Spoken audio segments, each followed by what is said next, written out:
Boyle, Drew O'Connor, and Dominik Simon would appear at the surface level to have absolutely nothing in common, and yet they have formed quite the fourth line here of late. Good morning to you. Good Wednesday morning. I'm Dejan Kovacevic of DK Pittsburgh Sports. This is Daily Shot of Penguins. It comes your way bright and early every weekday if you're into football and or baseball. I also offer up daily shots of Steelers and Pirates where you found this. The Penguins took care of business by taking down the Canadiens 5-2 last night at PPG Paints Arena. I was there to cover it for DK Pittsburgh Sports. Not a thing that occurred on that rink could possibly have been seen as surprising, other than maybe Evan Rodriguez becoming Brett Hull. But I digress. What was that shot? No, seriously, where did that come from? He's taken a bunch of them this season. No, but really. The fourth line of Boyle, O'Connor, and Simon was put together out of nothing other than need.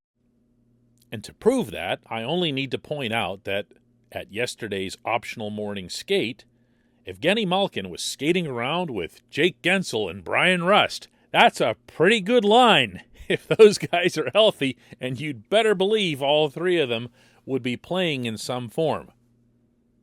And you can also believe that Boyle would/could go back to being a healthy scratch. Simon would face the same fate, and O'Connor could go right back to Wilkes-Barre to make sure that he doesn't just sit around in a press box and not continue developing. However, when you give players an opportunity and they seize it, it behooves everyone to keep an open mind about where things go from there. I asked Mike Sullivan, who obviously was the one who put the line together, after this game, what he saw in these guys who, again, are really pretty different. Well, I think they're all pretty good players in their own right. They just bring a little something different to the table. You know, Brian is I think a veteran presence. He really knows how to play the game. He's a cerebral player. He's good positionally, and he's got a long reach and a long wingspan, and he's hard to play against, given his size and his stature. I think Drew O'Connor brings a ton of speed and power to that line. He's in on pucks in the offensive zone, and he has a little bit of finish to his game. He can really shoot the puck, and I think Dominik's a guy that is pretty hard on pucks as well, that has some playmaking ability. So, and they're all fairly reliable defensively, and so where we're able to utilize them in different situations, it gives me the opportunity to try to utilize the bench a little bit so that we can manage workloads, and so I think that's going to be an important aspect of our ability to sustain performance moving forward, is just our ability to utilize the bench, and I think those guys give us that opportunity.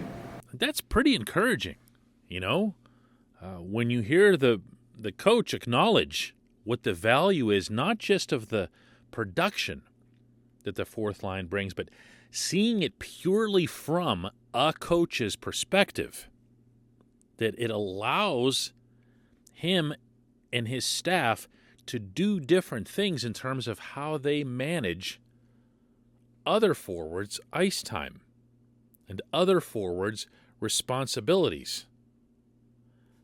That's a pretty big deal in an 82-game season, and it's an enormous deal when you're missing the kind of players the Penguins continue to be missing. This portion of Daily Shot of Penguins is brought to you by the good people at the Greater Pittsburgh Community Food Bank, where they're committed to providing food for all of our neighbors in need across Western Pennsylvania.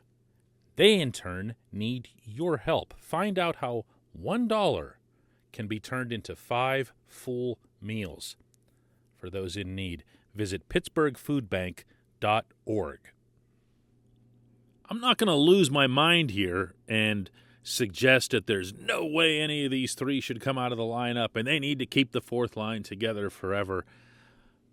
That wouldn't make any sense. If you think about who your third line is, if you think about Teddy Bluger being between Brock McGinn and Zach Aston-Reese, those guys have been really good, including together.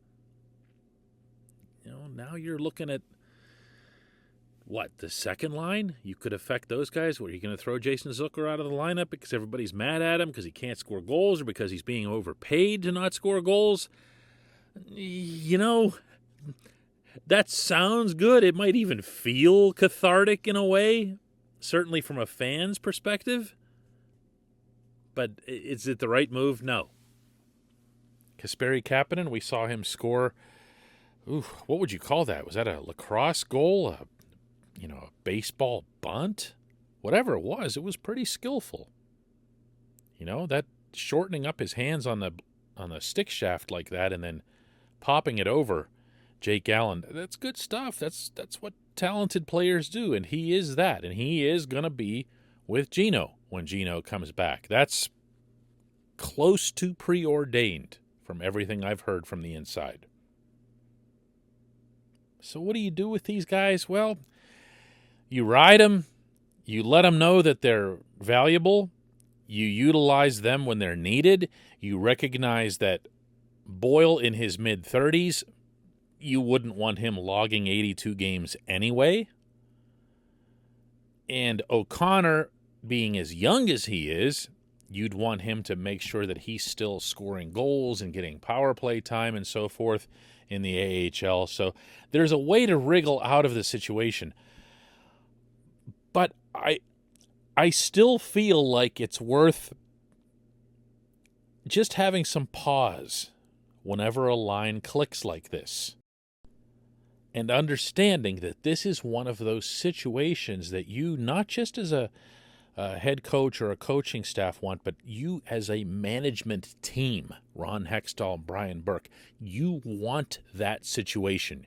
You want to know that you have that depth. You want to feel comfortable that you have that depth. Because the other thing that's going to end up coming up is the possibility of trades down the road.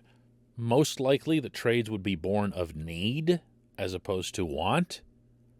But even then, if you feel good about your, I guess we could call it a fifth line, you feel good enough about that group, and you know that they have that history, however brief, of having played together and having tasted success like what they've done through this 5-game winning streak, that allows you to move someone or something from a position of strength and confidence. And confidence.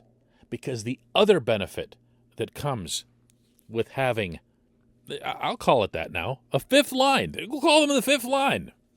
It's not an insult. It's the way the depth chart flows.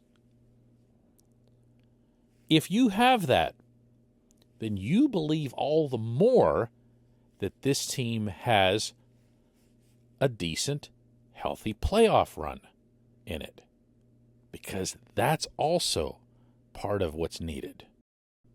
But good for them, good for all concerned, good especially for Boyle. What a wicked shot that was to beat Allen over the shoulder. I'm talking about Rodriguez's shot earlier, but that was a slap shot. This was just Boyle putting his entire weight, his entire bulk into a wrister. Old school, man. It was beautiful. When we come back, just one question.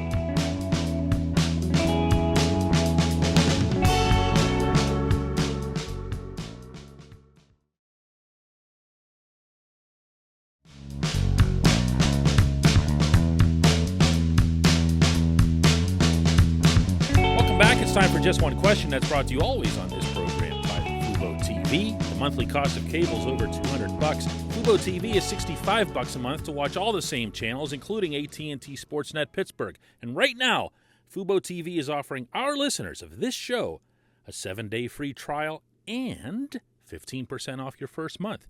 Just go to FuboTV.com/DK. FuboTV.com/DK. And today's J1Q comes from my man Tandy, who says, everyone talks about extending Malkin, Letang, Rust. At what point do we need to start talking about extending Evan Rodriguez? Yeah, that's a fair thing to bring up. Rodriguez, of course, is here on a 1-year deal, which at the time seemed like a big fat nothing burger, if you'll recall, when it was signed. Oh, yeah, that guy. Yeah, whatever. But he could have had the same reaction to Danton Heinen. And Heinen's also signed to a 1-year deal. Both of these guys are in the process of kind of pricing themselves out of here when you consider how close the Penguins always are to the salary cap and the fact that the cap isn't moving. Cap's not going to budge. Not for a while. So, do you bring these things up mid-season? Do you talk to agents? Do you show some patience?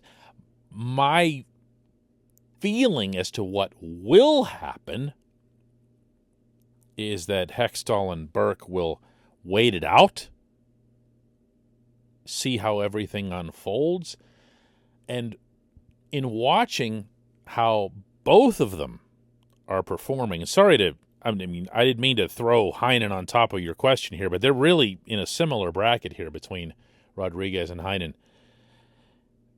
If you like what you're seeing, then why would you alter the script by approaching one or the other with a money matter?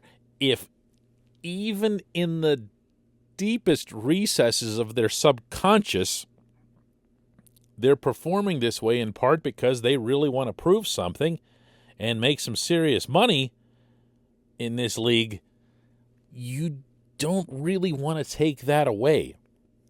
Are you running the risk that one or both could keep running up crazy, unprecedented numbers? I mean, in Rodriguez's case, he's on a pace for 62 points. Dude's never had more than 31.